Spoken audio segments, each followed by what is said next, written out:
Alright, Richard Jewell, directed by Clint Eastwood. Clint Eastwood. And if you're familiar with his films, they're great. Not all of them. I like all of them. The one that I didn't land with me, that one, 13, 14 something Paris. What was that one? Yeah, that wasn't. Okay, maybe I haven't seen all of them.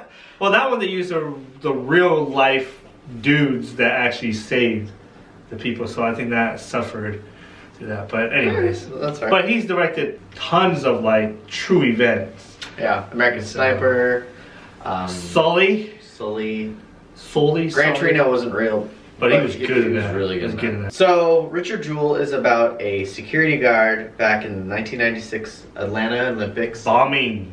And there was a bombing on a stage, and he was the first one to like respond and get the police involved. And then the FBI had no one to pin it on. They had no idea what to do, so they pinned it on him. At the time, and it's the story of like him and like his life like after that, like he had no idea what to do and why he was being. He was just trying to be a good citizen. And it wasn't just the FBI; it was the media who pinpointed that they were trying to find somebody to blame this on because everybody was angry about this bombing because no one knew what was going on. I remember I was a freshman in high school, and I remember watching the news and hearing about this story. And ESPN did a 30 for 30 on this guy too, and, really? And it was pretty good. So, I don't remember this. I didn't see this movie, but I want to see it. I want to ask you a question. A lot of the films that Clint Eastwood does, he does true event pretty well, and because when we already know the ending of it, and I think he's a pretty spectacular storyteller when it comes to, even though you know what's going to happen, he still involves you in the movie. Were you hooked to this on right beginning? For sure, yeah, right from the beginning. And like you really like get concerned for Richard Jewell, and the acting is great. The guy who plays Richard Jewell is phenomenal. He's been on that Tonya Harding movie with Margot Robbie. He was I, Tonya. He was the dumb friend in that one. He was funny in that one. Yeah, so that's one thing he did really well. It was like he was just kind of dumb and ignorant. All he wanted to do was help, which ended up just hurting him. Like, and his lawyer's just like, dude, shut up.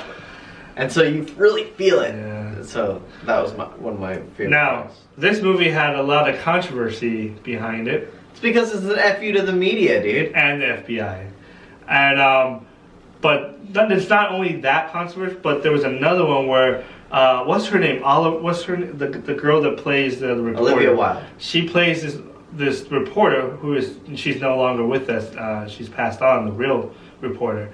But a lot of people had issues with her character, how she went about getting her stories or her information. Did you find that to be bother you? I don't know the facts versus the reality, but the way she does it in the movie is that she slept with one of the FBI agents to get what she wanted. Yeah, I would have slept with John Hamm to do the same. So that's fair. But yeah, I don't know. Like, did it bother you? It let the plot continue. But yes, it bothered me. If that was true, why? That would bother me. Because it's true. Because it's true. Because like it's true. Everything leaks some way or another. Everybody has a price. And his was the V. Did it bother you that a female character did that? Because that's what the people hated. People. Oh really? I hated. Yeah, the people. I just saw her as a reporter. I didn't see it as a. Really, people are really mad at that. Because they said women shouldn't do that type of thing, but it's okay for James Bond to go sleep around with other women to get information. I don't have a problem. That's good. You're not those idiots out there who has that type of problem. Anyway, so I don't have a lot of issues with this movie at all. Wow. And I'll go as far as to say this is one of my top 10 of the year. Wow! So with that, I will give it opening night, and I'll leave it at that. Go see Richard Jewell. I tried, but Star Wars just kept calling my name. Alright, later. Later.